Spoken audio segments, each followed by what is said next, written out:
যারা দুনিয়াতে জালেম করবে ওদের জন্য আমরা কেউ সাহায্যকারী না। আল্লাহ যেমন সাহায্যকারী না, আমরাও না। সাদাবাজ যত বাজ আছে আগামীতে ওদের কপালে কোনো ভোট নাই।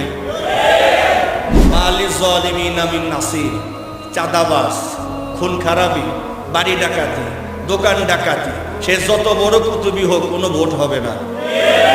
মালি যালিমিনা মিন নাসির, আল্লাহ আর সাহায্যকারী না, আমরাও না। আগামীতে ভোট হবে তার আল্লাহওয়ালা যারা, তারা যাদের দ্বারা কোনো দুর্নীতি দুই নাম্বারে হবে না। পাবলিক এখনো যদি এই কোরআন হাদিসের কথা, এই বিষয়গুলো যদি আপনারা যদি এখনো না বুঝেন, তাইলে এই 16 বছর যে খেসারত দিচ্ছেন, আগামীতে 8 বছর 16 বছরের ডাবল খেসারত দিতে বলেন। এই যে বলতেছে জালেমের কোনো সাপোর্ট নেই, কথা কার?